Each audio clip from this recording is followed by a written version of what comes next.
What a sexy little boy like you doing here?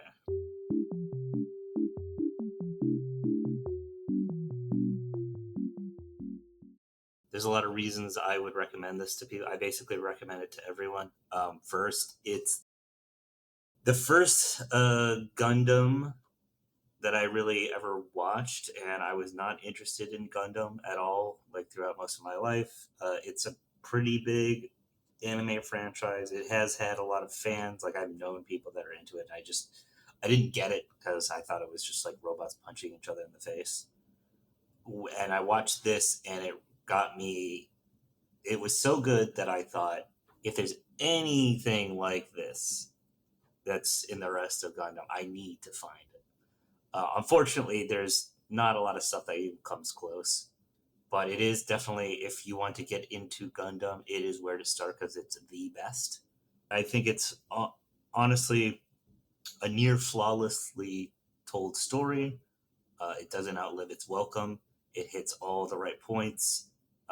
Every single aspect about it, the music, the animation, the plot, the voice acting, it's all just perfect. And I think I find it a very moving show. I basically always cry at the end, even though I've seen this a dozen times. So just to agree with you, this is definitely a show that you don't even have to be a Gundam fan to watch it because I am not. No, it It's a makes it a little cooler to know the canon because this is a very interesting intersection with between the first and the second series. But yeah, it's really like it's something that you can watch. It's like Andor, right? Like Andor mm, is better. It makes Rogue One better, that's a good example. but it can Yes. definitely be enjoyed as a standalone and someone who knows nothing about Star Wars. Yes, that's a very good example. hmm So just to like give context, what we're watching is basically an OVA. So it's a six-part series, and the total runtime is about 2 hours and a half, right? About there. Yeah, especially if you take away any like the intros, you can probably get through this in 2 hours. Yeah. So it's actually divided up quite nicely. The first two episodes is like the act one, the middle ones are act two, and the last two episodes are the final act. So it's very well written, very well structured. Indeed. So okay, I guess well what would you say in order to entice them to watch this? I mean, I'll say this: even if you listen to this whole thing and you think you know the plot, um, it's beautifully rendered. It's obviously set in a much more beautiful, poetic way than us just kind of like summarizing it, just so we can kind of like collect our thoughts on it. Seeing and hearing and listening to beautiful things is always good for the soul. So I would recommend, even if you like, yeah, you think you know everything about it and all the spoilers have been revealed to you, you should watch it because it's like just good looking at like beautiful things. Like, Hi, I'm on here. So at this point of the recording, the audio crapped out. So just listen to this. Kids who don't understand the consequences, well, guess what? It's not just the kids. So yeah, instead of subjecting you to that, I thought I'd just record again and just repeat what I said.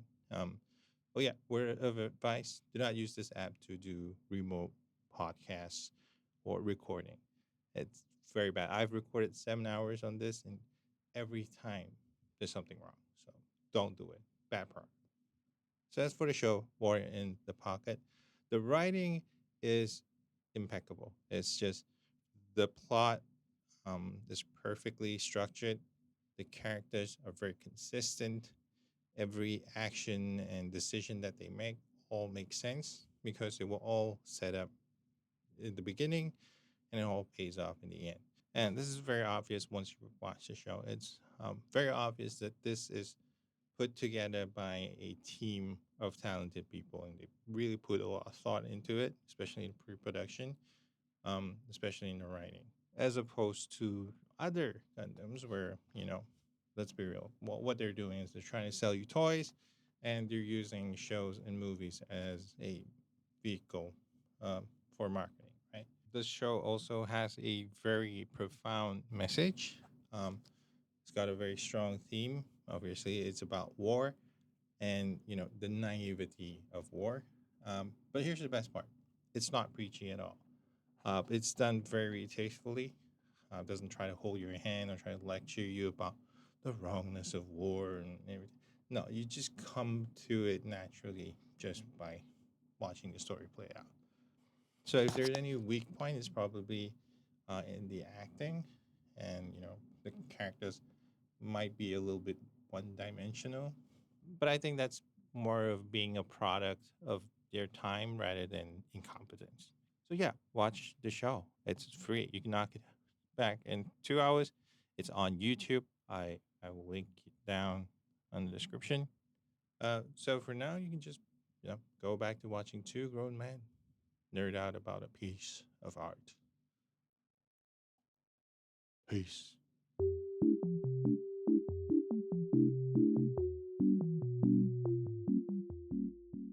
So yeah, this is like the opening shot, and it kind of like sets the tone up for me because it's like one of the best openings I've ever seen. It's textbook '90s anime. Yeah, The great animation. animation, cold open. You're just thrown into the world. You're already engaged. Yeah, look at the physics of the combat. I'm watching the sequence of Misha just taking out shit, and Yep. it's so good. It's so sad. We won't see this anymore. This is it. This only exists in the '90s. Yeah. Maybe ChatGPT can just generate infinite like duplicates of this kind of thing. I'm watching the sequence where the arms get shot. You know what I'm talking about? Yeah, it's some just perfect animation.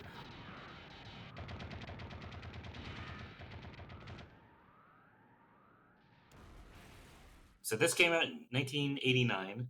Um, there is one real Gundam to rivals this in terms of animation quality. That's Char's Counterattack, the first feature length movie in the Gundam universe. It's also the end of this like canon, this universal century that War in the Pocket is set in. It's a very beautiful. The plot is a little goofy. I think there's a lot of plot holes and stuff, but on animation levels, like this and that are like just peak good animation Gundam. Zeta Gundam, it's pretty good. First Gundam, it's kind of sketchy, and then Double Zeta, it's sort of in between. But unfortunately, yeah, if you got the impression that Gundam generally has this kind of animation quality, unfortunately, that's not the case. So it's kind of set up that there's this MacGuffin, there's this cargo that they need to stop from launching out of the planet. Keep it from launching. You're authorized to use your missile. Yes, sir. They've got a GM covering it. I'm pinned down. They're gonna get away. Hold on, Andy. I'm coming.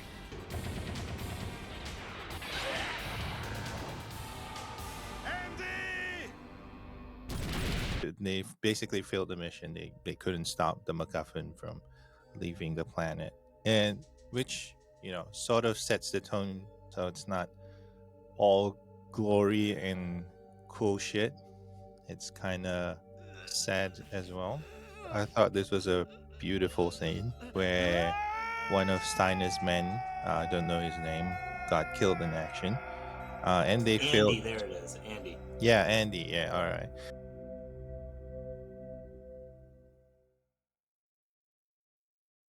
And then sort of kind of move away from this tone into L.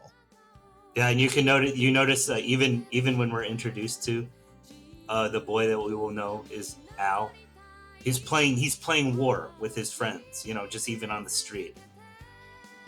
And what's he doing instead of studying in class? Let's see. He's drawing something. What's he drawing?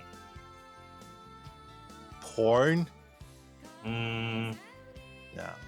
no, it's a Gundam. It's a Zaku, actually, not a Gundam. That is the name for the mass production mobile suit used by Xeon Empire, or the Principality of Xeon. is usually how it's translated. And these guys, those are supposed to be the quote-unquote bad guys in the universe, but Al lives in a neutral colony that does not pick sides in the great war of humanity, the 1 year war. My mom says we've less stuff now because of the war with the Zeon and the Federation. Hey, what do you mean the war with the Zeon and the Federation? They don't have the slightest thing to do with us at all. It keeps the supply ships from coming in all the time.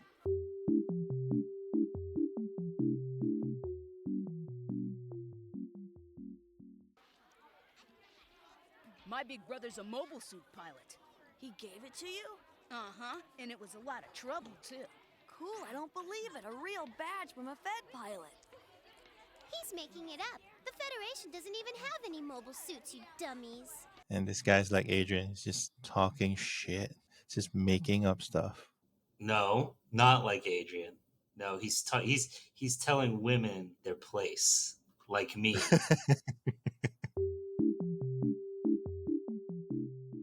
They do not have mobile suits. Yeah, well, they didn't before, but they do now. You're just making it up. Che is right. I should know. As a matter of fact, I've seen their mobile suits. I'll have you know that my dad works in a shipping company, and he showed me one that was in the spaceport. It was a mobile suit being shipped over to Side 7. Liar. The mobile suit that I saw was big and black, and it looked really tough. So there. Where's your proof? Proof? So basically, our character L has been caught making up shit. So in order to compensate, he goes to his father's shipping company, correct? Just to be clear, his dad is like a traveling merchant that is estranged from the family currently, but he visits from time to time to see Al. He's technically only supposed to go like meet his dad at the gate. He is misusing like authorization to sneak around and look at other people's stuff, hoping to see anything cool to prove that, oh, I saw a mobile suit after all. And he does find what he thinks is probably just nothing, but is actually the MacGuffin from the earlier sequence.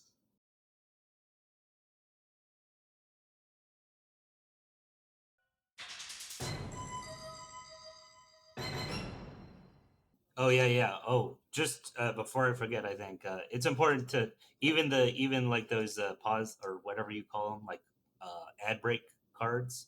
See, it's Al wearing I believe that's the Xeon helmet. So it's like, yeah, kids playing at war. That's kind of a big theme in that.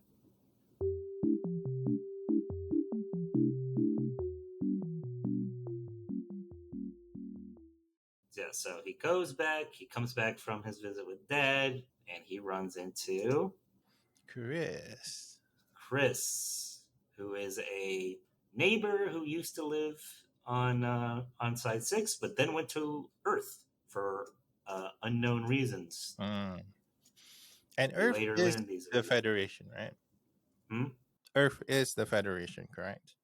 So the conflict really dates back like about 80 years ago, the start of the space era.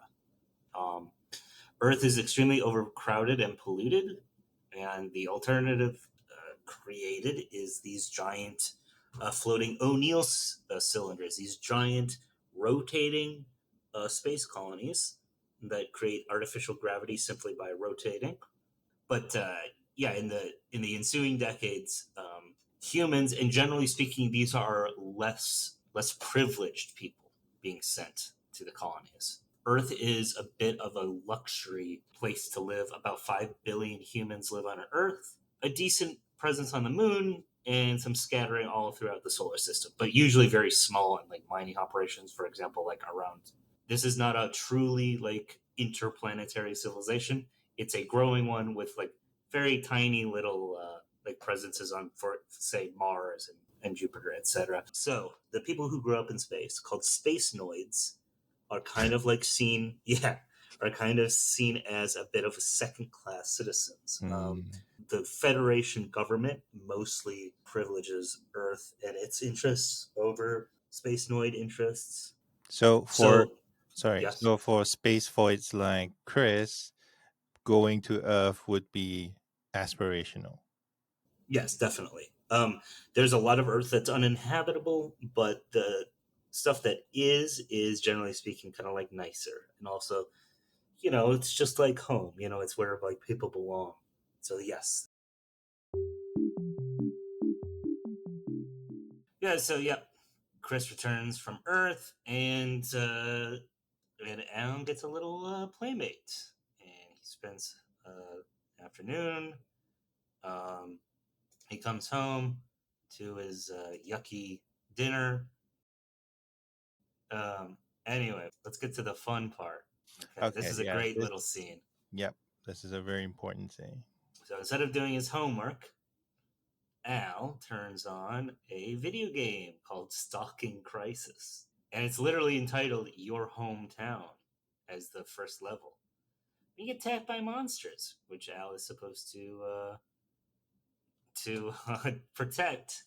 Um, at one point, he accidentally blows up a hospital, which deducts points. An interesting kind of like foreshadowing here. Clutch Yeah, move, by the way. Absolute gamer move. absolute gamer move. Well, we're about to see some real gamer moves. After his mom comes in, kind of berates him, she's probably suspecting that he is playing the video game, but can't prove it. He's a little miffed. He takes out his annoyance by destroying all the structures he's supposed to save in the town. Hmm. Police station, your school, your house, And it just says your hometown demolished. demolished. Yeah.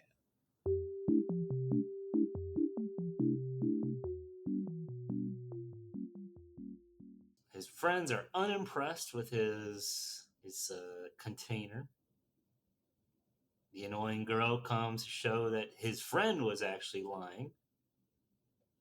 And then it's interrupted by a battle between the Federation and the Principality of Xeon forces.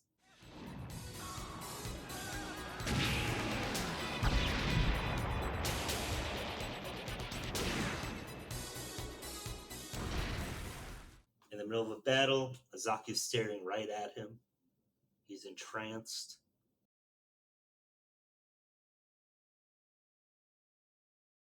And he's having engine trouble.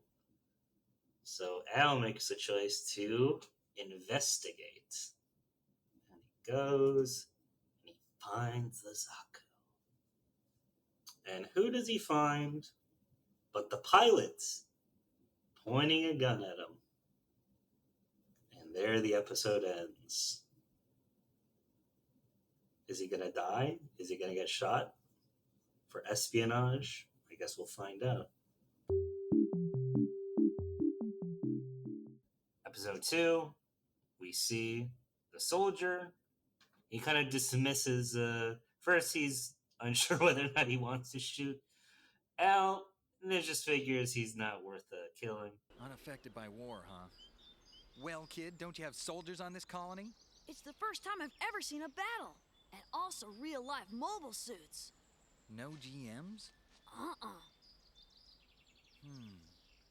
Al keeps bothering him, and the soldier, which we later learn is named Bernie, voiced by Solid Snake, manages to capture Al's camera, which he has been taking pictures of the Gundam with.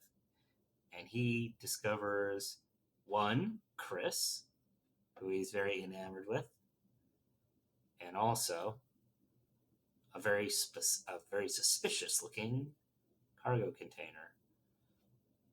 In exchange, Bernie gives Al a rank badge of his. So I will say, like, this scene kind of takes me out a little bit, just a little bit, because like Bernie's just got shot down. I would think or imagine that they would be more afraid, or there's some kind of urgency for him to get out of sight, because the Federation are going to the scene of the crime for sure, right? Maybe we've actually find out that they do not, for whatever reason, even discover the mobile suit. Yeah.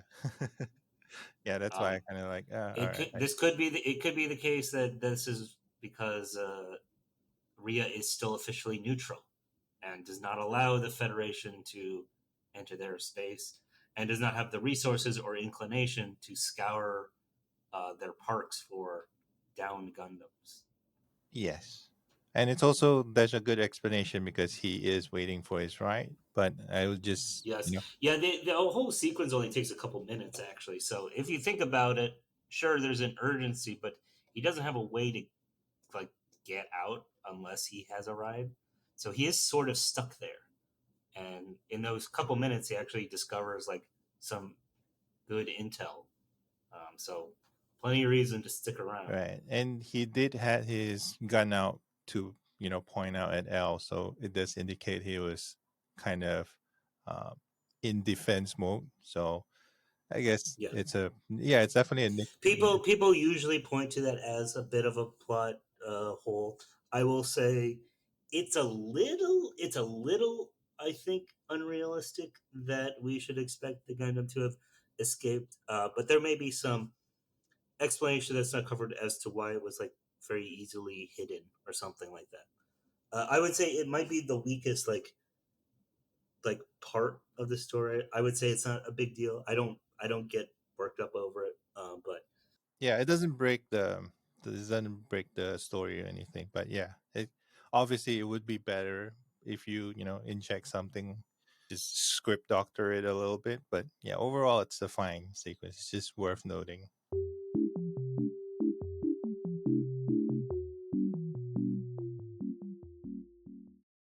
so he goes away, and Al returns to his hometown where scenes of destruction are everywhere. People die, civilians die, property has been destroyed. But this is just for the audience. In terms of Al's perspective, he's still just about to sink in. Yes. But just before he gets interrupted by his friends. Is the teacher mad? They canceled all the morning classes. Cool! And he found out school's over. So Yes, they're all very happy. Oh yeah, yeah, yeah. Can't forget about rubbing yes, rubbing her stupid face in it. bitch. Take that, You fucking bitch. stupid bitch. That face. The Federation doesn't have any mobile suits, huh? Idiot! Creeps. Hey guys, they canceled classes today. We're free. That is so cool! Yay, school's out because like a huge massive attack, a bunch like Yay. hundreds of people died.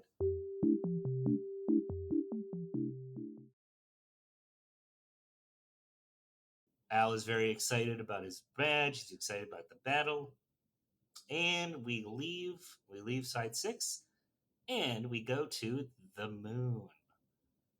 I believe it is Von Braun's city, one of the colonies, and is controlled by Xeon currently. It's occupied, actually. And we see the footage that L took. And look at this. And look, they got Misha in a suit. One of our soldiers was fortunate enough to secure it during a battle with the Federal forces on Side 6 when he was shot down. It looks like our guys on Luna have saved you. It could have been a North Pole failure.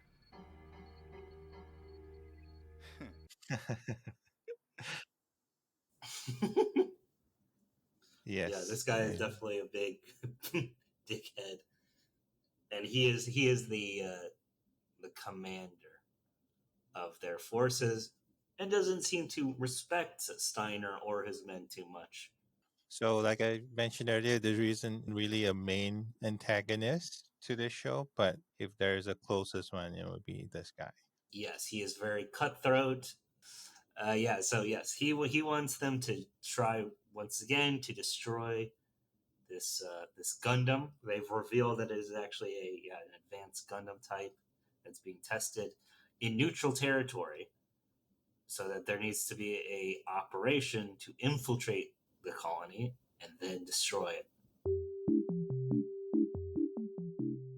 And now we're back to Bernie. Bernie is revealed to not be the best pilot in the world, maybe just a little unlucky. but his luck has led him to being attached to the Special Forces. And he's very much a fish out of water in this scene, kind of a rookie. These guys are all grizzled veterans. They just lost one of their friends. They're not exactly interested in babysitting a rookie. Your mission will be to enter its port in a vessel disguised as a commercial trading ship. Inside will be a new model mobile suit. The three of us, disguised as civilians, will infiltrate ahead of you and we'll arrange for the cargo offloading. Your job is to fly through the battle zone and head for the spaceport. Any questions? Gives him the plan, and all Bernie can do is kind of look sheepishly when told about his plans. He feels like he's maybe in over his head. So just for context, like petty officer is like super low in rank, right? I'm not too. It is a non-commissioned officer rank. You could think of it as basically maybe a sergeant. In America, we have our naval ranks. It goes like seaman, like senior seaman or something like that, and then you finally get promoted to to a petty officer, third class.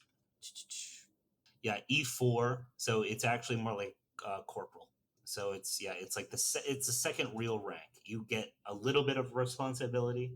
You are get a little better pay, but you are pretty low on the totem pole.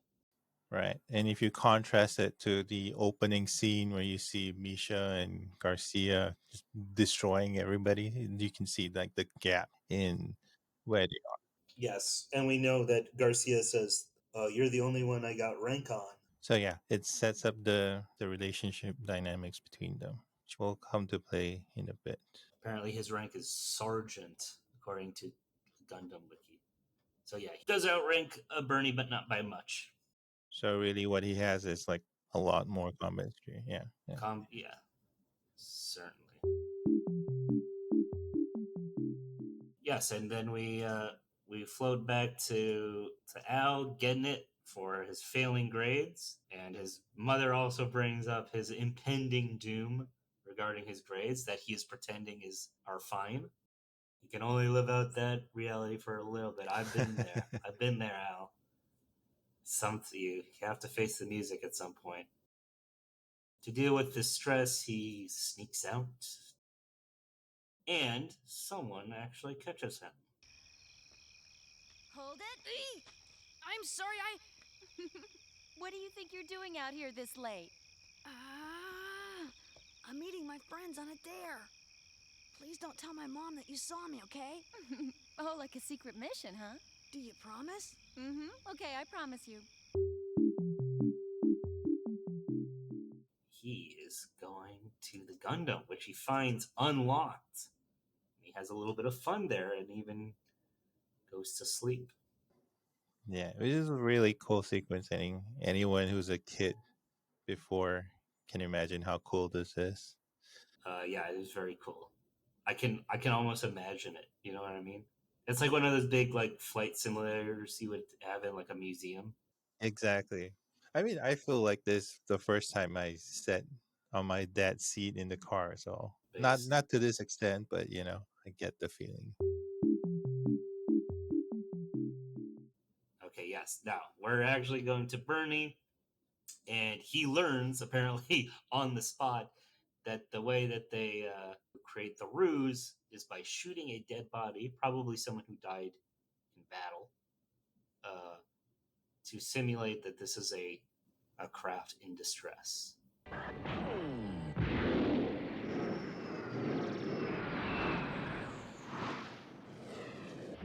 they go.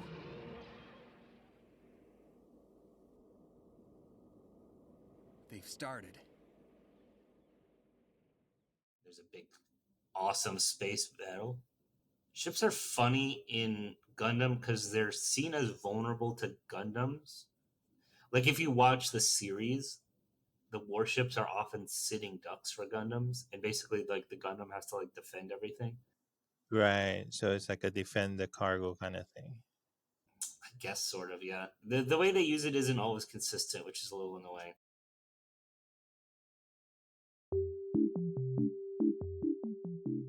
So we got a sequence of Bernie trying to infiltrate. Yeah, Bernie trying to infiltrate, not doing a very good job. He's saved at the nick of time by Steiner, disguised as a construction worker, and they get away with it. But one one person on Rhea can Yes. see right through the ruse. It just happens to be the one guy. Al happens to see Bernie driving the cargo trucks filled with the Gundam, and he's extremely pleased that Xeon soldiers are on his colony because to him, this is just a fun little adventure. And that's the end of episode 2. Yeah. So basically, all the pieces are set up, all the characters are basically introduced, and we kind of go to the middle. Almost all the characters are Mm-hmm. fully introduced. I would say Chris Wood, yeah. we still got to get Yeah. to Chris. She's a very important character, and as far as we know right now, she is simply a beloved kind of childhood friend, someone who humors Al, but otherwise is unimportant. So Al attempts to get on to the truck, and he's initially successful, but he is thrown off accidentally, actually, because Garcia was not aware that he was carrying a small child on his truck. Yeah, he was just driving like a Garcia. That's right. That's exactly right.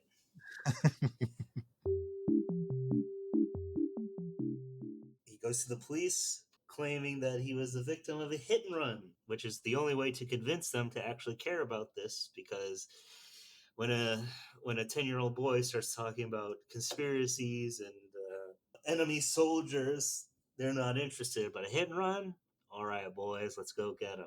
And Al leads them right to it, right to the hideout, which puts Steiner and the boys in a very dangerous situation. They could be arrested and executed for espionage. They're probably looking at least at having to shoot their way out of this before they can even get their Gundam ready. Not a good situation. They're all tense. They're getting ready to kill. And this is one thing I like about this show. It's not very linear. There's a lot of twists on the way. Yes, we don't really know what's going to happen. Al is very happy that he found him. Look at his face. He doesn't actually see just how dangerous of a situation he's in right now. Misha and Garcia are definitely planning on trying to kill these cops to silence everyone. And they are almost ready to do it. But Al actually sees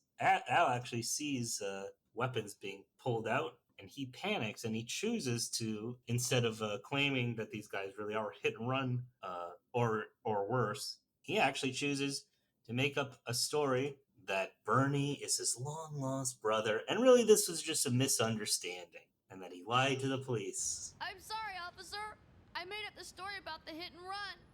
I haven't seen my brother since my parents split up 4 years ago and they left me. So when I saw him in the trailer, I lied so you would go and look for him.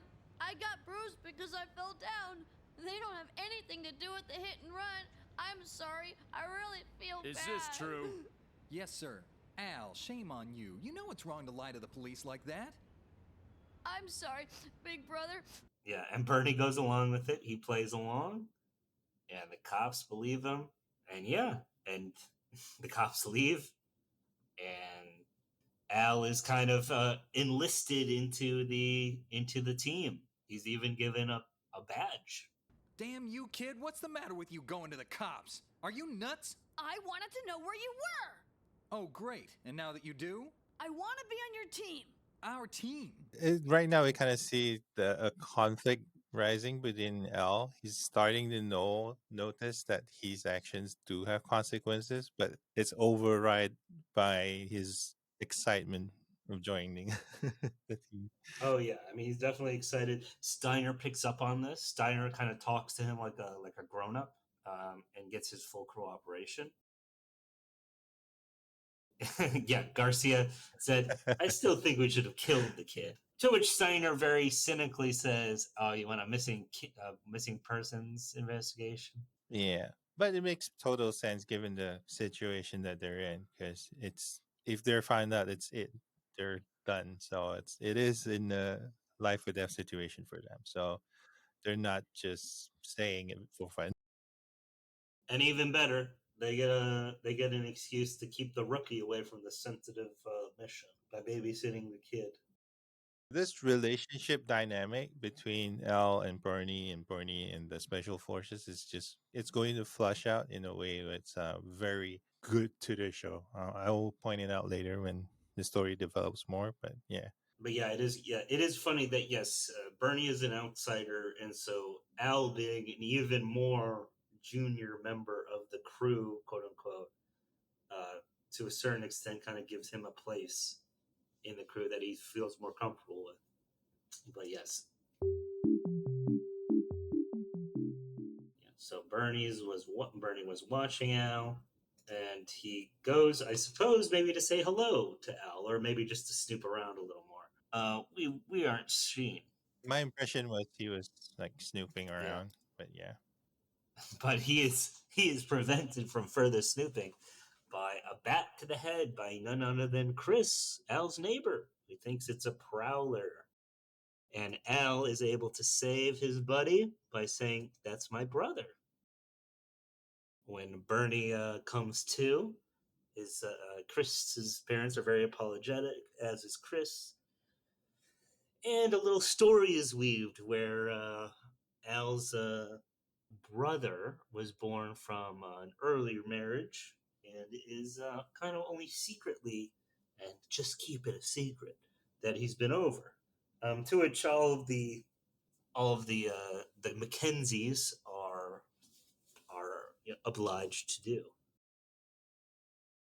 But Chris, even in this conversation, reveals that she is a member of the Federation military. To which Al replies, "Oh, Bernie's a real soldier," which gives him in hot water, which he has to quickly say, "Oh no, no, no, I was in the reserves." Um, but yes, we now know why Chris was on Earth. She is a member of the Federation military forces, and Bernie and her have kind of a bit of a flirtatious relationship. It's mostly innocent. They're two young people. It's not exactly clear just how old, but they're probably in their early 20s. They both see each other, I think, as potential romantic partners, but I think they just don't know each other well enough to go for it, or they feel awkward about the situation. But they certainly both seem to like each other. Yeah, there's a very good first impression of each other. Well, second impression. Second, yes. First one not so good. You're right. So there's a bit of comedy when Al comes to the secret hideout, where he repeats Bernie's fibs about his martial prowess that his comrades see right through. They poke fun at him because Bernie is indeed not actually almost an ace. He is a rookie's rookie. Bernie, so sorry. Only one kill in your race, huh? You only have 4 under your belt? I figure you would at least gotten 20 by now. Whereas Misha and Garcia and certainly Steiner are grizzled veterans and definitely way more useful in the cockpit rather than, as Al suggests, Bernie, who got shot down his first time. And then we cut to Chris, and she's shown to be actually be a test pilot for mobile suits. Indeed, the very mobile suit that they're trying to destroy, which is designed actually for Amuro Ray, who is a quote new type, aka a space noid with some sort of like supernaturally fast reflexes.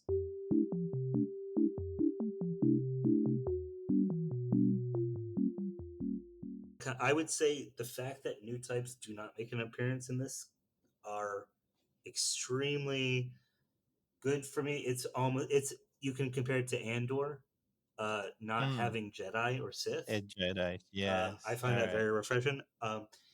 new type powers didn't really manifest until the very, very end of the first series. I felt that they all just about almost ruined the series entirely. I would say that it's one of my least favorite parts about Gundam is the space magic, aka new types. At first, new type as like a concept in the first series was more just like, oh, space guys are in space, and there's there's like some kind of like cellular mutation that causes them to be like really good with reflexes or whatever, which is fine. I mean, that's a totally like okay, I can wrap my head around that. But then there's like telepathy and like psychological domination and like shit that just I'm sorry, I don't need the force thing. Not interested. Unfortunately, these types of things are inevitable. They always have to one up each other. Like I have a shield that blocks all swords, and then the other guy has to have a sword that breaks all shields, and then they have to one up each other, and just eventually it comes I to mean, that's arms races are fun. I don't give a you know I like the hard science is what got me into this, and this is like hard science right. but space magic, which, to be fair, is kind of Star Trek. Star Trek does have a decent amount of space magic, like Mm-hmm. Vulcans and stuff like that. I'd say that's about the closest equivalent, I think, in like a Western thing, where it's like we really take science seriously. This has to make sense, but also people can talk to each other with their minds if they like focus hard enough or whatever.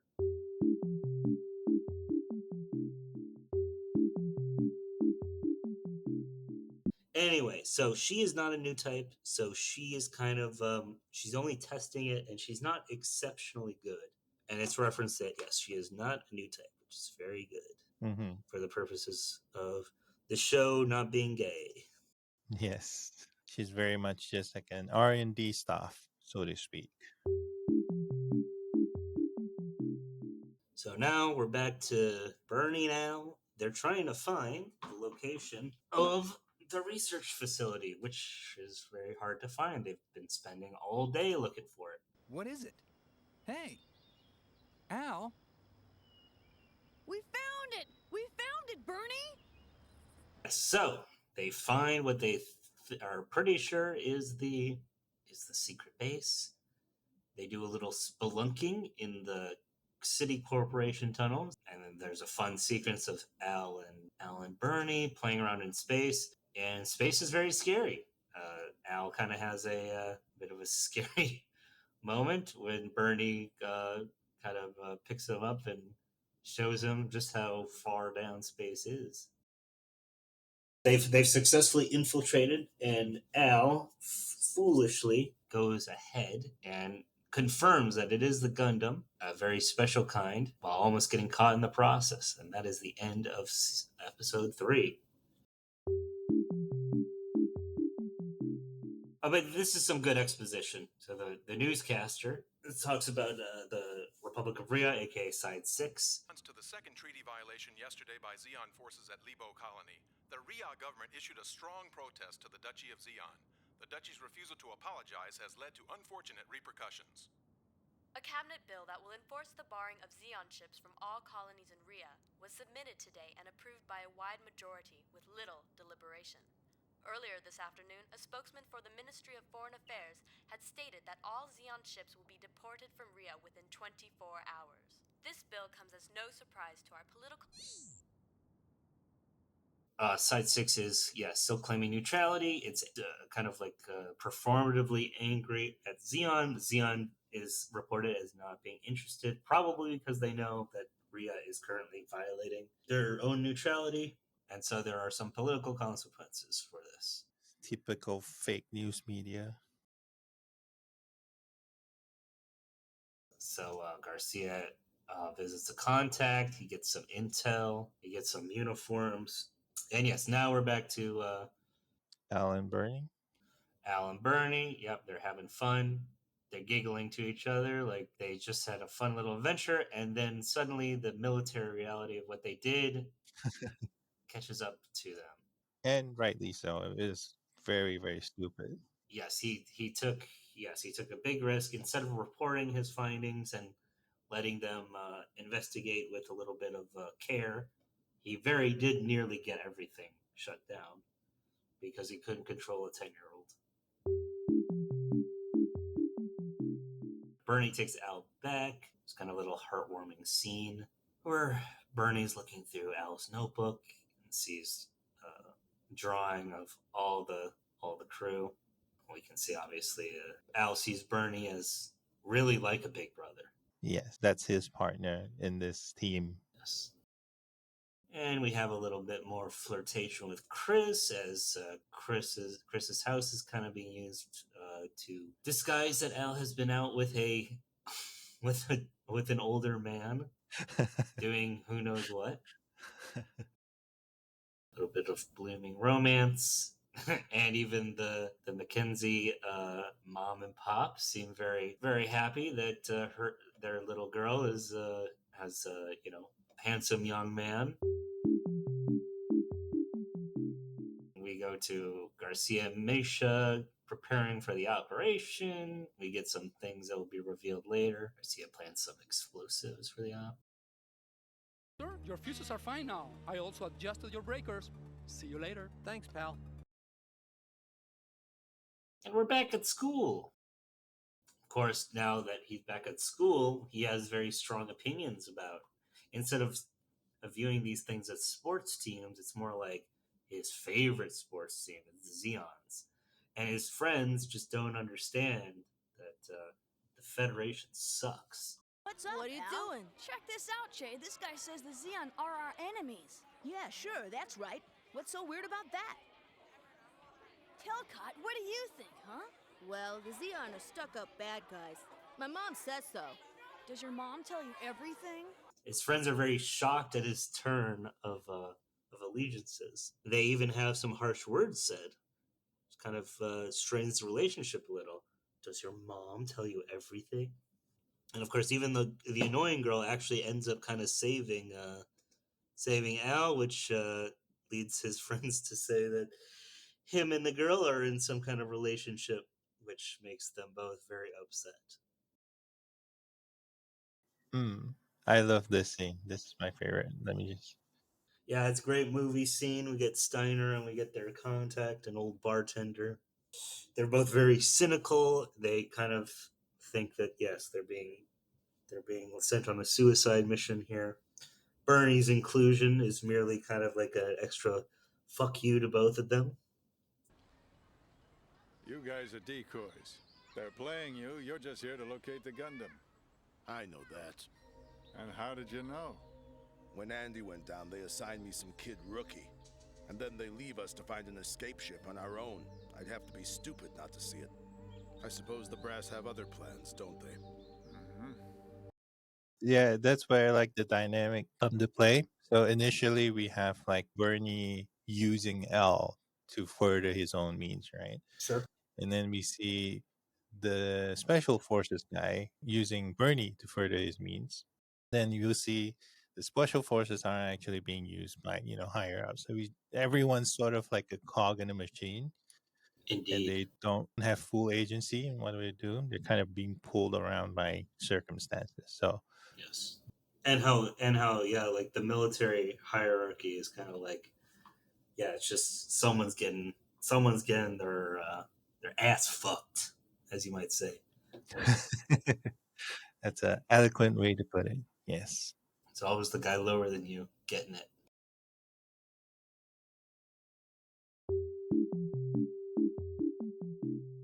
A little bit more reference to the romance blooming. Bernie's trying to make up more excuses to see Chris. Has Chris said anything to you, or has she been asking about me? No, Bernie. Nothing. The plan is laid out, making distractions while the Gundam destroys, or the Zaku that they've built destroys the Gundam. Actually, no. Sorry. That's what ends up happening. But the initial plan is to destroy it with detonation charges. And the Zaku is its own distraction, as well as an explosion that creates a hole in the hull, which the mobile suit will come out of. Very, very nice, tidy military plan, and like most tidy military plans, it goes very, very fucking wrong. Yeah, and the stakes are very high, right? Because one mobile suit like this, I'm not sure about the lore, but they really just turn the tide in battle, correct? Yes, yes. The thing that they're gonna fight, the Alex, is supposed to replace a mobile suit that has destroyed 100 Zaku's. So it's a Mm, very important for the the military of Xeon to like knock out this prototype yeah. before it becomes an even bigger threat. Just so people don't misunderstand, like this is just a one big giant robot. No, it's a lot more than that, right? It's advanced and it's actually specifically designed with Amuro Ray in mind to take full advantage of his like capabilities. Like currently, he's in a mobile suit that he kind of just found. This one is custom made for him. So Al gets some good news that because of his school can and because of his connections to Chris, he can actually visit the research facility to do an interview, which much perturbs Bernie, who knows exactly the time when the operation is set to go is when Al will be there. But he can't say that over the phone, so Al is left confused and angry as to why his friend does not want him to go visit. Thinks he's being annoying. Another reference, just a little bit of things like we get occasional reminders that this is Christmas time. Christmas Yes, is coming up, and you've pointed out to me. yes, So if you watch this and you see why are they holding this shot of a Christmas tree in a Christmas parade, yeah, it's because this is a Christmas movie. that's right. The greatest Christmas movie of all The time. greatest, even greater than Die Hard. That's right. The scientist gives a funny little like speech about how oh, this research could be used for bad, but toasters and machine guns can be have the same components as well. Kind of just like, I mean, there's something to it, but obviously Yeah, we know the context. He's being a little disingenuous here because he yeah. is involved in the development specifically of weapons designed to kill people. He's not just some like innocent robotics engineer. He is putting the entire colony in danger. Oh So yes, yes, he's violating neutrality in contravention of the official stance of the government. So yes, there's infiltration. Garcia using violent means, and Bernie using just a little white lie about being from Australia. Which unfortunately he references snow in Australia during Christmas time. Yeah, so they infiltrate. Cool sequence of Misha.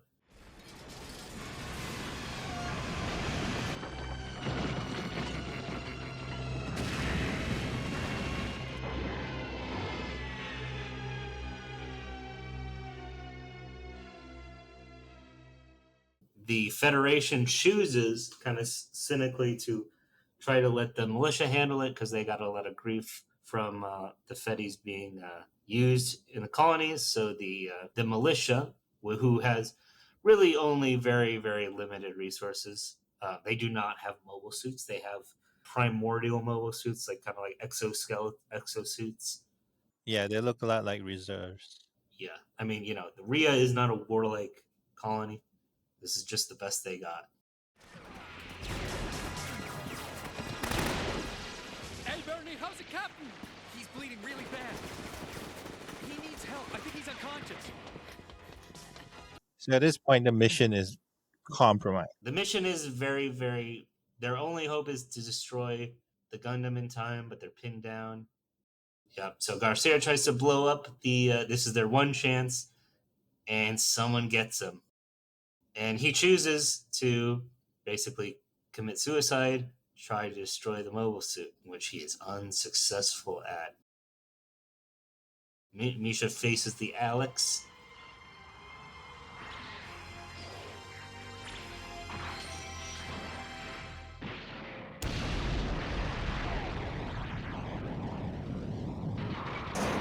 Pitched battle, but the Alex is actually wearing armor that makes it even more vulnerable to Misha's attacks.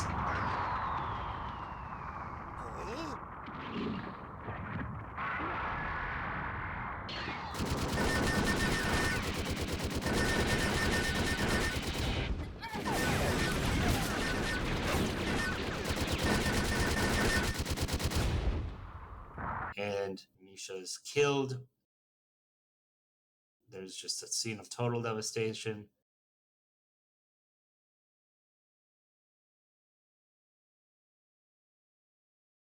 And Al is caught right in the middle, wandering out of the destroyed facility. And Bernie, as kind of like a callback to their first meeting, pointing a gun at him. Yeah, points a gun at him. Over a dead Steiner.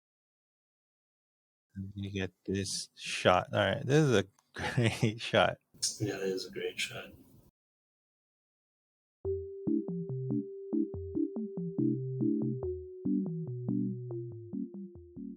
Mission failed, basically. Mission is a total failure. Almost all the members except Bernie. Bernie's in a very bad situation right now. He doesn't really have a way out. He doesn't know what to do. This would be, the lowest point of the show, you might say, right? Like the nadir. And where is it? On episode 4, right at the end of the Act 2. Yeah, so perfectly timed. Very perfectly timed.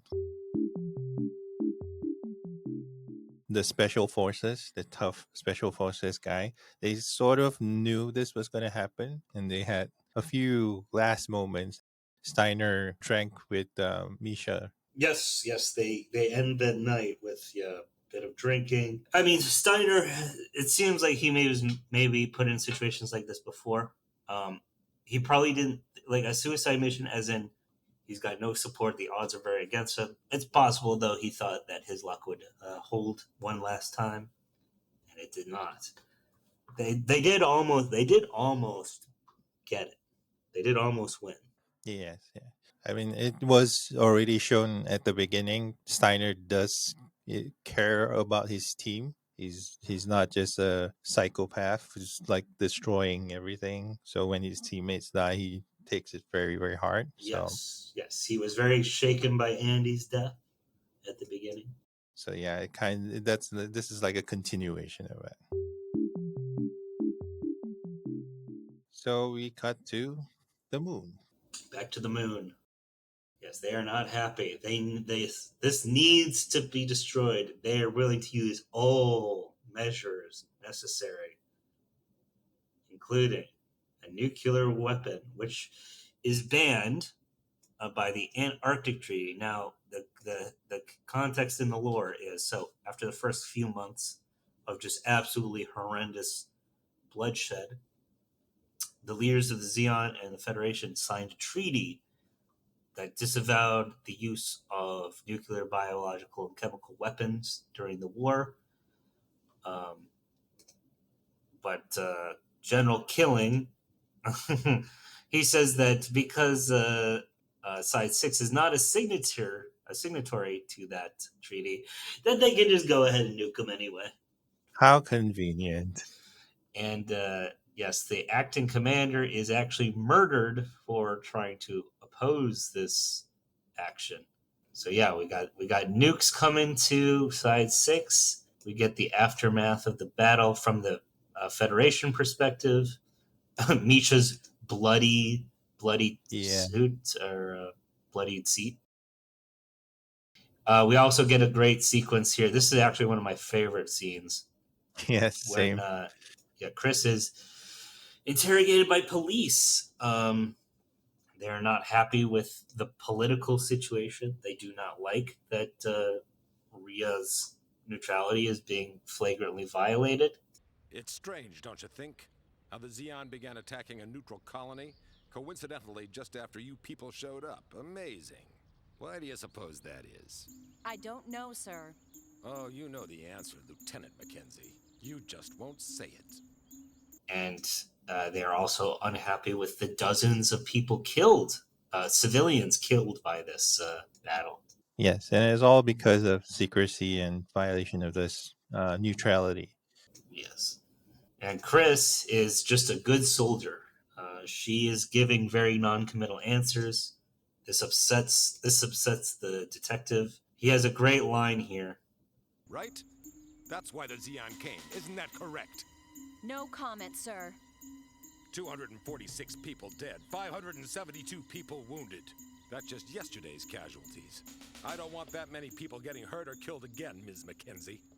Listen, Detective, if we didn't fight, there would have been more people killed. It couldn't be helped. I know what you're trying to say, but nobody should ever have to die because it couldn't be helped, not if I had my way. These aren't just numbers.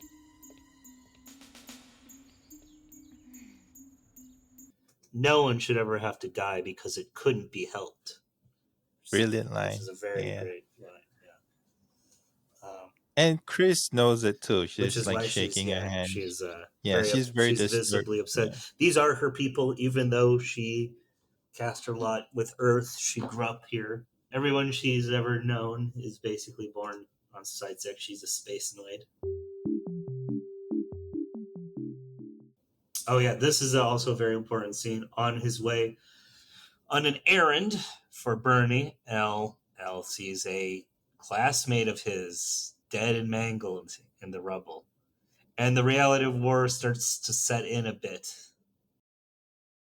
Bernie reports to the contact, and the contact informs him the bad news that the colony will be nuked unless the Gundam is destroyed. So Bernie's put in a very tight situation, and he relays this situation to Al. Listen to me, will ya? In 3 days, if the Gundam isn't destroyed by Christmas night, a fleet will come in from Granada. They're going to nuke the entire colony. Do you have any idea what that means for all of you? But, It means that this colony's going to be destroyed, all right? Al is dwelling on, death. Bernie is kind of being very emotionally defensive about it. Because he has to reconcile with it too, and he's not exactly that much better than L. Yes. He's a young man. He has very little experience in this kind of thing. Yes, so they're having some tension. And then Bernie reveals that he has made his decision of what he'll do about the situation, that he is going to flee or attempt to flee instead of either trying and dying in a fight with a Gundam or being nuked and died if he stays. Al is very upset with this. Al sees this as a betrayal, as cowardice. They have a falling out. Al threatens to go to the police. Bernie says that, if you go to the police, you'll be shot for espionage. It's a very sad sequence. Involves Bernie showing Al that actually he has been bugged because they didn't trust him and that he was just using them or using Al. I was never your friend, Al. Which is also a lie. And this is understandable because to L, he just realized that people have died because of his actions. And if it's just leaving now, if it just stopped now, they would have died for nothing. So that would be too much for a kid like L to handle. Yes. Yeah, they came into his life and they died. He's very angry. Seems like, he's never gonna talk to Bernie again. Then they'd execute you, Al. I'm gonna go straight to the police. And then they'd execute you, Al. You're an accomplice. Remember that.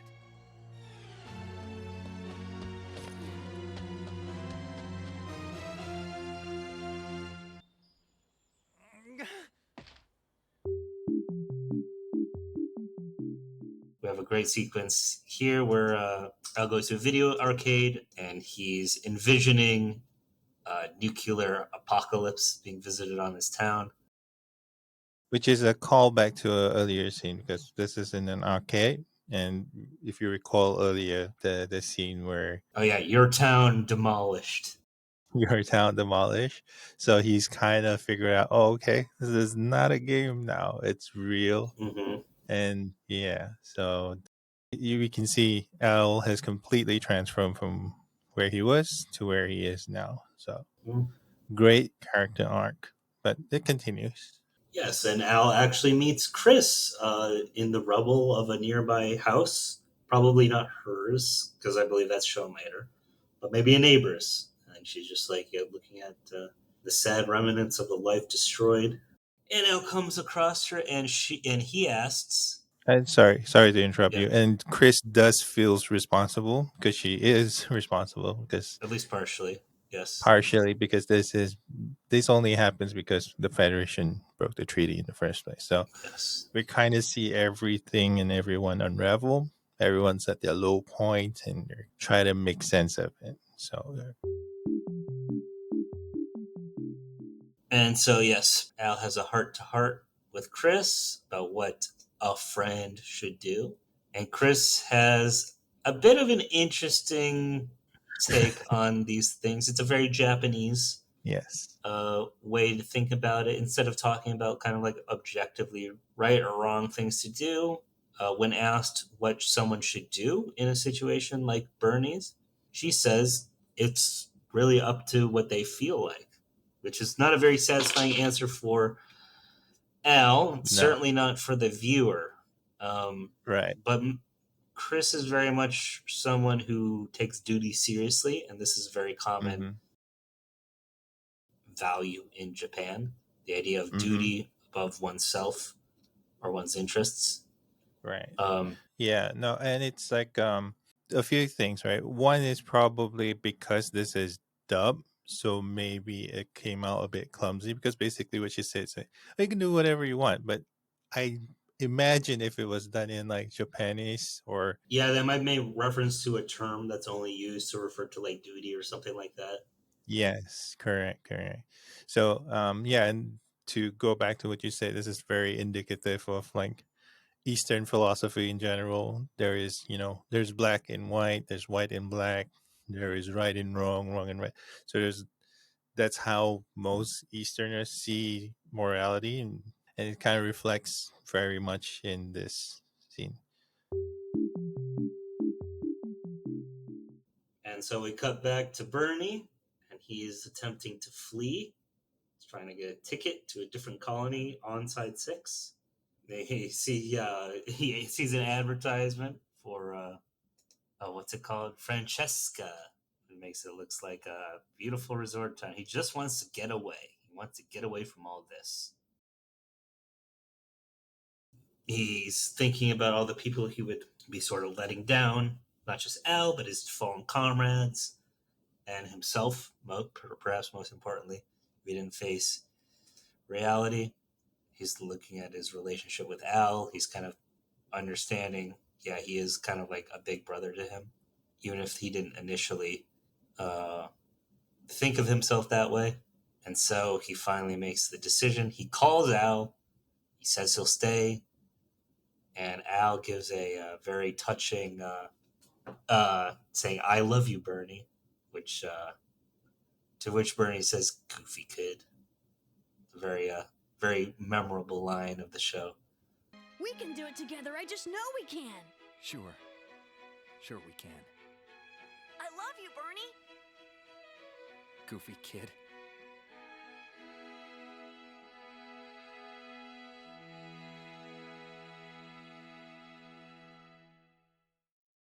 And it makes sense because like for Bernie's perspective, there's really no reason for him to be here. He should be in Francesca in all. Yeah, like he said, he was a fifth wheel. He was literally like he's a useless rookie.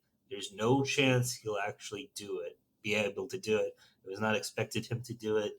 And he's basically abandoned to, yeah, it is completely abandoned by his higher ups. There's no like intention of resuming the mission or anything. It's just, yeah, we're gonna nuke this place, man. You better get out before we do, or don't. We don't care. Yes, he's very, very much an irrelevant part of the universe there. Yeah, so everything is pointing to Francesca for Bernie. So it's a very, very powerful choice.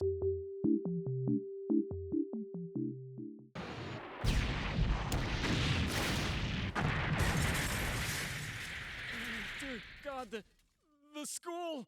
Okay, apparently we did miss the school being blown up, but that's okay because whatever. Like we know it happened. But it's spliced in between the Francesca sequence. Al goes to visit his destroyed school, after which he's promptly kicked out by construction workers because it's a very dangerous site. Collapsed school.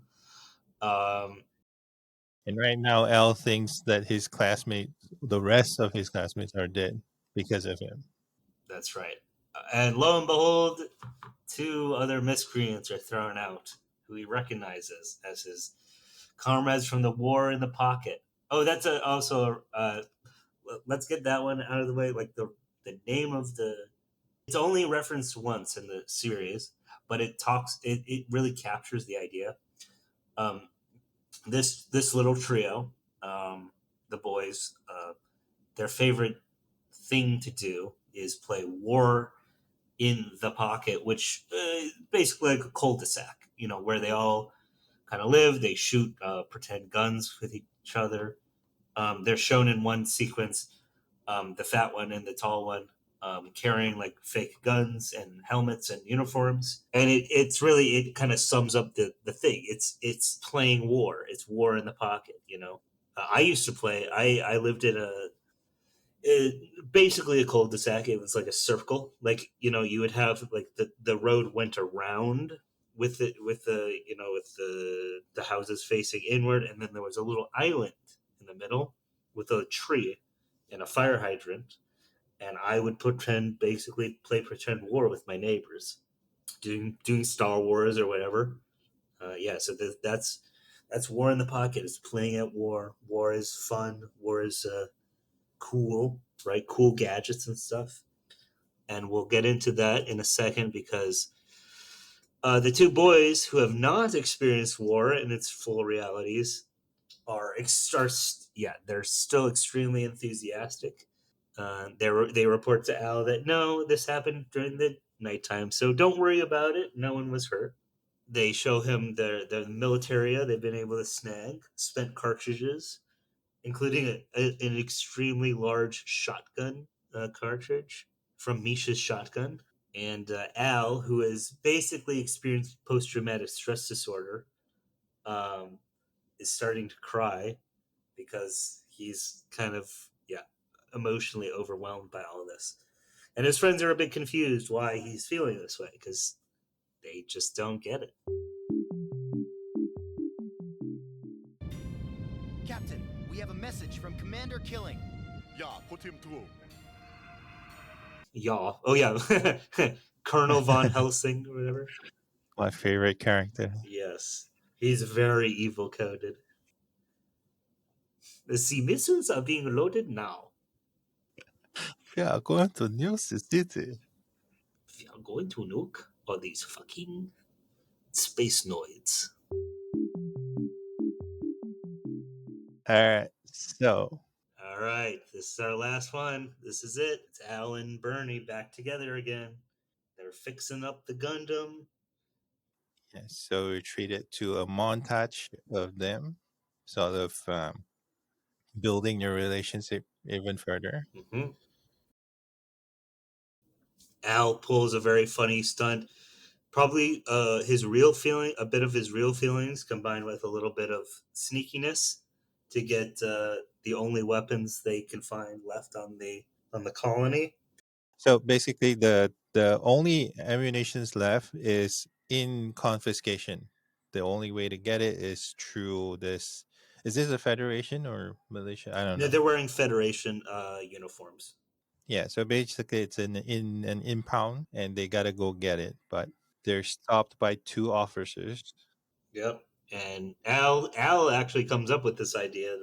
The devious little shit. Fucking breaks the Yeah. Fed's car. And then bursts into tears, which means he is able to escape responsibility. And of course, the federal, if you listen to what they're saying, they're saying, it's the Zeon's fault that we're here. It's their fault, not our fault. We had nothing to do with this. Give me back my dad. Now, kid, we know how you feel, but it's not the feds. It's all the Zeon's fault. Now, don't do anything crazy like this again, you understand?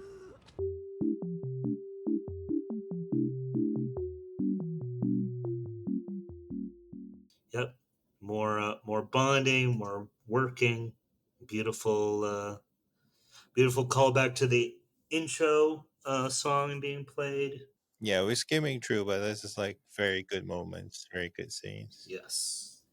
Yeah, let's see if I can make it even through like a summary of the end without crying.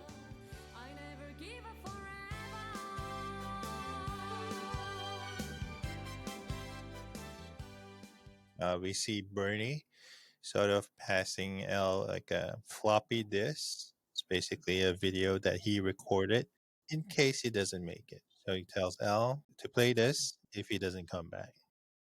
Bernie is very he's talking very tough right before. He's very confident to Al. He wishes him a very Merry Christmas. Yes. Assures him that everything's going to be okay. Al is still not convinced, however. Get going, you stupid kid. Yeah, goofy kid. And we see that Bernie, of course, being human, is actually very afraid and very concerned. And he's looking at the Mackenzie house where his crush is opening presents, which I believe is actually like a Japanese. This is a bit of a little bit of a tangent. We'll take a second to talk about this. Americans might be a little confused why they're opening their presents on Christmas night. In many countries, including some European countries, that is a tradition. Americans, of course, I'm sure, as you're aware, just being exposed to American media, we open ours on Christmas Day. Not in the morning. Yes, it's a very big cultural event. The kids wake up and see what has appeared overnight under the tree. Because a fat guy snuck in last night. The little fat guy snuck in. And so, how is it different in Japan? What they do? Well, I assume this is either a Japanese tradition itself, or they're calling back to another non-American tradition from Europe, where they open their presents on Christmas Eve. Al is praying to God, which is also another interesting, like, kind of like cultural reference. Al listing his like psychopathic behaviors of torturing small animals, beseeching God that he will actually stop doing this if Bernie doesn't die. He also says, "Don't let anyone die," which is very nice. I mean it. I promise. And they won't torture or kill frogs for fun anymore. And I won't put snakes and lizards in any of the girls' desks. So please, you've got to do this one thing for me. Protect Bernie. Please, protect this colony. Don't let everyone here die. Don't let anyone die. Amen.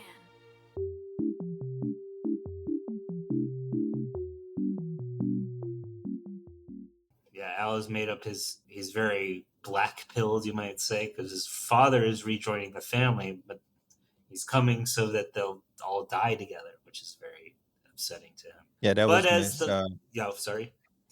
No, yeah, I was just saying. Yeah, we missed that part. Elle's mom actually made up with the dad, and father's coming home to live with them. So yeah, this news comes right after Bernie's revelation. So Al's reaction is, instead of delight, it's terror. correct. So yeah, it raises the stakes for him a little bit more, and now we get an exposition or a revelation. Yes, this is where it really gets to like Greek tragedy levels. So father comes and he's sharing the news about his trip. That involved a Zeon fleet being defeated that had nuclear weapons on board, which means that is the very fleet that Bernie is seeking to save the colony from. Meaning that whether or not Bernie wins or loses this, there is no threat to either Bernie or Al or anyone, making this a totally pointless, or at least from his narrow perspective, battle. It's actually a very important fight, even still. We'll talk about that later. I just mean there's lore. But anyway, yes, Rhea after having been kind of like hung out to dry by the Federation, is now trying to return the favor by staying out of this conflict. It is now and the only Federation forces that really exist on the colony right now to oppose the Zaku is the Alex.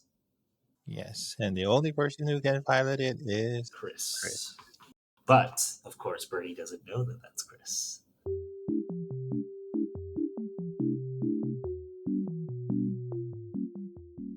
Chris makes a very courageous decision to not fight inside the confines of the town, disobeying direct orders to stay where it is safer for her, putting herself in harm's way, probably as a means to alleviate guilt. I mean, this is a very noble thing of her to do.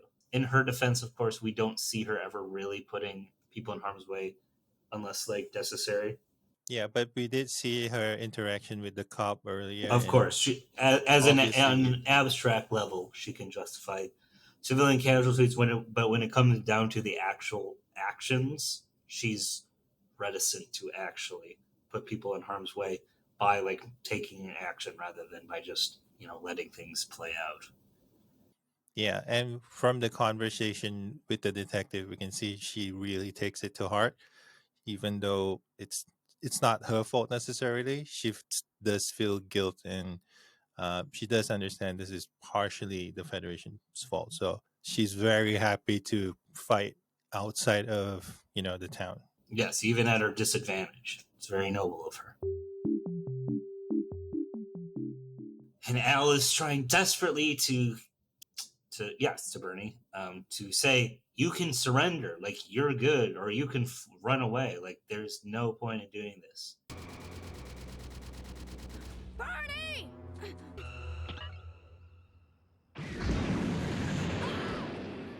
In the the just the chaos of the battle, he's just too far away.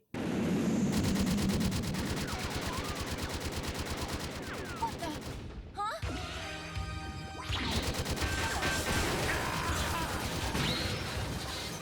Bernie gives the Alex some damage, and which is very impressive, right? yes, he's not the most skilled pilot in the world, but you can tell he has some potential. He is very cleverly given himself ways to balance his lack of ability and older, less advanced mobile suit. They're both wounded, and they both go for the killing blow. Mm-hmm. They're charging up for the final attack.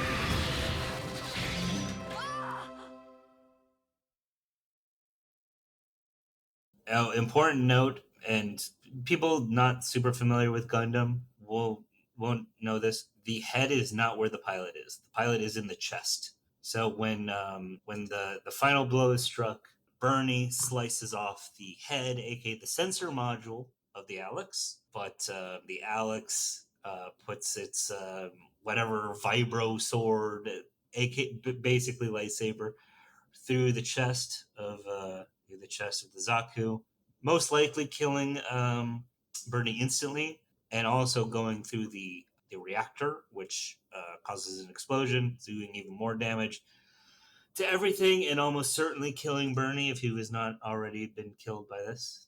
Which is very much in line with their motives, because Bernie's point is not to kill the pilot or anything, is to destroy this machine, or at least incapacitate it enough so that the nuke would not be necessary. So yeah, it's very right. Whereas Alex, Chris is fighting for her life, obviously. correct. Yeah. And so yes, there's an explosion of the Minovsky reactor, which is sort of like a fusion reactor. It's a little bit of hand wavy, Yeah, but it's necessary, I guess. Al did not make it. Al saw his friend explode, and then to his huge shock, his other friend is taken out of the Federation Gundam, and the full Greek tragedy is fully revealed. These two would-be lovers have fought. One is dead. One is seriously injured. For nothing, for no reason. Yep, there's no reason for that. Yeah, that's some real Greek tragedy.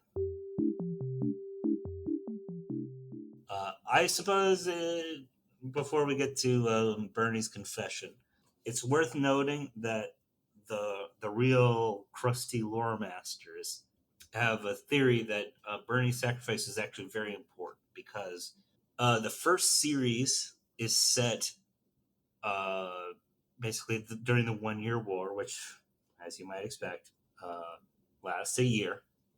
This is near the end of the 1 Year War, but this is not the last action. This is not the last military action of the 1 Year War. The last episodes of Mobile Suit Gundam, which is the first series, have Amuro, Ray, and Char Aznable, kind of one of the top aces of the Zeon forces, kind of duel it out. The Alex was intended to be supplied to Amuro prior to those events, and is by far more advanced than probably anything that existed at the time. Had a bit of an edge on Amuro in experience, but by that time, Amuro was plenty experienced, and in his hands, the Alex would have been used to its full potential, potentially killing Char and changing fundamentally the entire rest of the history. Char later sides with the Federation and Zeta, and but then in Char's counterattack, he is the main antagonist, and kind of he's a new type. He's a really important like historical figure, whatever in the universe. And if Bernie had just run away, the Alex would have been delivered to Amuro, and the entire history of like Gundam would have been different. So there is some he did. It's not nothing, and certainly all his friends and family would have would have not really given a shit about that if they could have just had their friend back or their son back. Um, but just an interesting like lore spurt out there. What was the outcome between the duel between those two ace pilots? So they were fairly evenly matched. So the battle was kind of not resolved. Amuro manages to escape via like new type powers. Like it's the Battle of Abawaku. Some Which Japanese magic shit. It's actually a reference to a French like fictional story. It's complicated. Anyway, the Battle of Baoku, like Amuro, like the facility he's in, because they actually not only do they like fight in mobile suits, but both of their mobile suits are either disabled or they're like trying to get somewhere. Yeah, I think they're trying to like get something or like find someone or capture someone. They actually fight with swords in the facility, which is Char is much better than Amuro. Like they have like old sabers, yeah. Char gets away though, and Amuro gets away only with the help of like his new type powers. So it's more of like a draw. But if Amuro had the edge, obviously he could have defeated Char. So would you say if I'm just asking extra questions here? Sure. So if let's say Emerald did win, Mm-hmm. they would still the peace in 0080 would still happen. Would you say? Yes, because a battle coup is like the final rout of the Zeon forces, and that was decided whether or not Amuro did like something in the battle, but realistically speaking, this is like the Federation fleet is finally like just like crushing Zeon finally, and so yes, whether or not Char lives or dies is immaterial to that piece itself. But yeah, without Char, you don't get a lot of like plot points. It's like killing Hitler in World War One doesn't like make World War One end faster, but it changes a lot of things. It does. All right. All right. Yes. So yes, we hear Bernie's confession. Or well, technically, we're just hearing his message to Al. He's trying to explain why he did what he did. He sort of admits that it may have been pointless, but that he was trying to do it for himself. That he couldn't look himself in the eyes. He couldn't have any confidence if he had just walked away. Yeah. This is another interesting line. He says he doesn't hate the Federation or anything. which puts back into perspective like a lot of gun, and this is great Gundam. Gundam, most Gundam gets this part right. Humanize Xeon individuals, even make them the more noble side sometimes, but just demonize.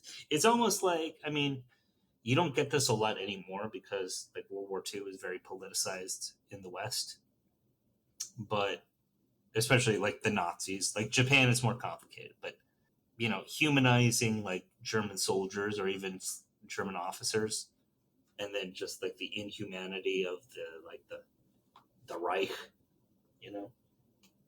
Yeah, there has to be like a clear black and white. Any attempt to justify, sorry, any attempt to humanize them can be misconstrued as justifying what they did, which was, I guess, in some cases you could be right. You shouldn't let them off the hook just because they're doing their jobs or anything. Well, you should just tell the truth, right? Which is that these were human beings. They Mm-hmm. often they could have been complicit in some ways, right? But that they were also people driven by the same kinds of interests that we are. Love, hate, compassion, empathy. And as we can see from this show, most people during the war don't have agency. I mean, they have to a certain degree. Obviously, they are moral agents, but a lot of times it's just situations that pulling them into stupid do or die decisions that they have to make. So it's not so clear cut. Yeah, we also see. Yeah, he admits, despite his tough talk with Al, he's pretty obviously realistic about his chances here. And he doesn't like want to lie to him in the end, even though he was sort of lying to him earlier by being confident. Yeah, like fake A white confidence. lie, But yeah. perhaps. Yeah, this is a good sequence because it's like, he was having nightmares. Uh, Obviously, a kid that's been like traumatized. He wanders out of school. He wanders out of his house to school. He still has his special forces badge. Oh, actually, no. That's Bernie's original one. That's the petty officer Yeah, badge. Hmm.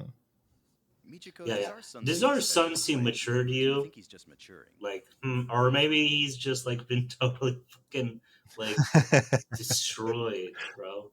Yeah. I mean, at least they notice. So kudos, I guess. They seem well-meaning parents. Hmm. He runs into Chris. She's still wounded.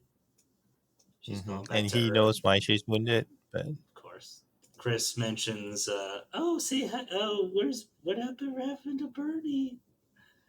And killed him, you yeah, stupid you bitch. fucking bitch. You stupid bitch. And of course, he's crying because his best friend, his big brother, was killed by Chris. And of course, he doesn't have he recognizes the tragedy rather than the outrage. You know what I mean? Like Yeah. he's not angry at Chris. He's just very sad about the whole thing. And Chris sees his obvious. She doesn't know why he's feeling bad, but she gives him a little kiss on the cheek of affection.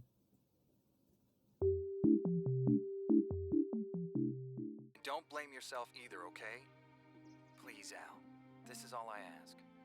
In so many ways, Al could see it as his fault. He would try to blame himself, but one thing that Bernie does is to like assure him that no, this is not your fault. This is My decision.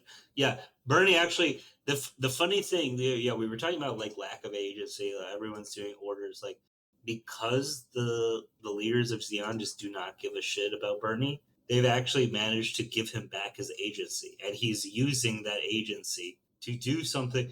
It's romantic, obviously. Like I wouldn't say it's like morally good what he chose to do exactly, but there's a romantic sense of without the knowledge that what he was doing did not like have a straightforward utility. Him dying in service of the innocent is a very meaningful death. It's a very romantic thing to do. It's very grown up, actually. Yes. If he just got another order to, do X, Y, or Z, or if he was just even ordered to leave the planet through a direct order, probably would have just done that. It would have completely robbed him of his agency, and Al would have died. And yeah, it's a very good point. I didn't even think about that. Or Al wouldn't have died. Like nothing happens. I mean, a lot unfortunately did happen, right? Yes, yes. Al was probably traumatized for life by everything that happened up to that point. And we see the trauma kind of like revealing itself as the principal of his school is giving a heartfelt speech about the end of the war, which has just been announced. Oh, isn't so great, but we must remember all the people that we lost. And, peace is a very important thing. And he just bursts out crying. And his friends think that he's sad that peace has broke out and no more cool war stuff is going to happen. So they try to make him feel better. It's like, hey, listen, there's probably going to be another war soon, and hey, maybe we'll get even more, maybe even live bullets or whatever. Like this kid, that like the most like Psycho traumatized ass kid kids. on earth. Al, don't cry. Come on. You know another war will start soon, and when they close the school, we'll be able to check out all the cool stuff. It'll be more fun than this time. Yeah, Che's right. And we won't just find all the empty shells. Maybe we'll find some of the live bullets. And soldiers might even give us their rations, too. But it's a good contrast. Yeah, some people are just still naive about war, whereas ones like L, who understand the full extent of the war, Yeah, and very different. I love this is like my favorite track. And also this pullout is great. It uses one of the most expensive CGI up to this point was the generation of the rotating O'Neill cylinder. This was first used a year before in Char's Counterattack, but this is like one of the most literally one of the most expensive CGI sequences that was made up to that point was just this. So they of course they reused it because hey, you spent all that money, might as well reuse it. Right. It's in 1979, right? So Something like that. okay, so Char's Counterattack is 88 and this is 89. The first series was 79. Okay, all right. It's even then. It's still it's still at its infancy CGI. Mm-hmm. Okay, I guess I made it. It does, without crying. Yeah, I was a little close. You're very close. Yeah, all right, good. I think the racist jokes really help. So you can thank me for that. Yeah, that's really Thanks for introducing this movie to me. I probably won't get into the other Gundams. I would say so this is 100. This is my 100. I do have an 85 Gundam. 8th Mobile Suit Squad or Platoon. Made in 95. It's basically like Gundam Vietnam set almost completely on Earth in a small like Gundam unit. There's like no new types either. It's good. The romance is a little contrived, but it's kind of like a Romeo Juliet situation like this.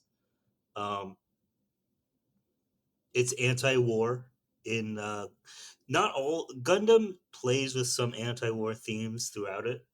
It's usually not totally anti-war. This War in the Pocket and 8th Mobile Suit are pretty definitively anti-war, anti like military hierarchy, whatever. I would say if you have any interest in Gundam, but you've been scared away about me, definitely don't check out the series. If I think you probably wouldn't enjoy them. They're also very long. They're full of filler. That's If you had it's any a lot of inclination, 8th investing. Mobile Suit Platoon is the only other one I would recommend. Gundam 8th Mobile Suit Team. Yeah, I guess it's team. And I believe it's set during the one. Yeah, it is set during the 1-year war. Oh, it's got like palm trees as well. So yeah, very It's Vietnam. set literally. It's like it's not I don't think it's exactly said what part of Southeast Asia, but it's Southeast Asia. Yeah, I recognize those trees.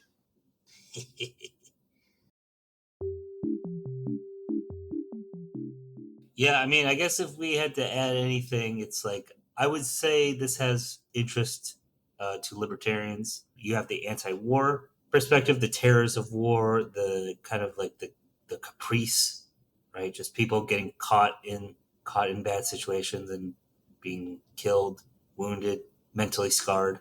You have the apathy of politicians towards people being used as pawns. You know, politicians using their own country's populace as basically human shields. Let's see, anything else?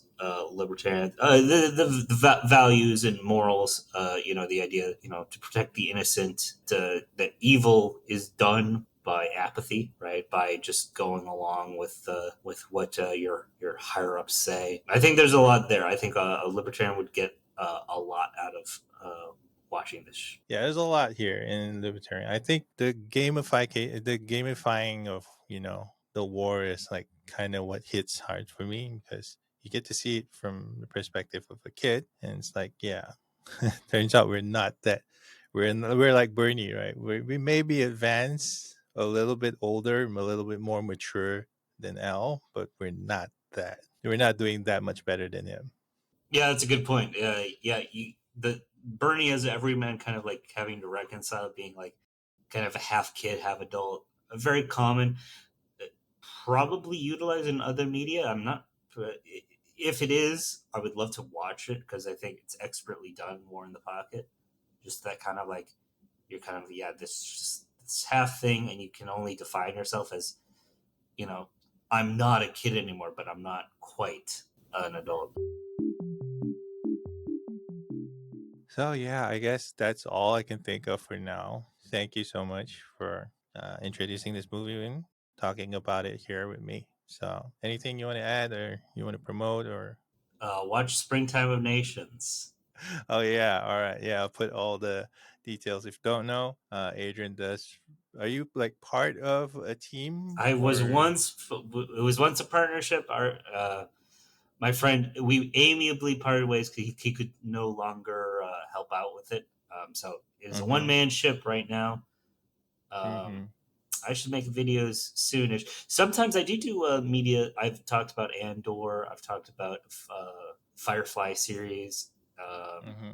and The Expanse. I would like to be part of that if you need help or anything. Like I mean, listen, anything that you. I would be happy Yeah. to have you on to discuss some media. Yeah, I usually Yeah. just have my friends. We just talk about. I've talked about Skyrim and like Elder Scrolls and libertarianism. Yeah. Adrian runs a channel now. It's called Springtime of Nations. It's got some of the best videos on. It's a combination of libertarianism as well as history, and sort of you kind of bridge where they overlap. So And that'd pan. be Oh, okay. I suppose I would be remiss that exploring Gundam is kind of is a good lead into like pan secessionism because you're yes. exploring the idea. Oh, there's breakaway nations. Even the Federation and Xeon breaking away from that is one obvious one. But it's also funny that like the quote unquote neutral colony is Mm. technically also committing the sin of secession because technically it's supposed to be part of the Federation. Like by all rights, it should Yeah. be. Now, there is an interesting historical parallel here. Kentucky, in 1861, it was a border state. It had a low number of slaves in its population. Its agriculture was mostly freemen. It chose to declare neutrality against both the Union and Confederate. It would not send troops in support of either side. Now, both sides did secretly covet it and were trying to get ways to get it into either side. However, it is a bit of it's understandable, but it's worth noting it's the Confederates that actually invaded because Kentucky had like a very vital seat on the Mississippi. Mm-hmm. It was very important to the Confederate defense strategy. and so therefore the Confederates felt that they had to do it. Doesn't justify that, obviously. And for the Right. record, it wasn't like the Kentucky was like fighting the Confederates. They were just like, "Oh, we don't want you guys in here." And then the Union came. Right.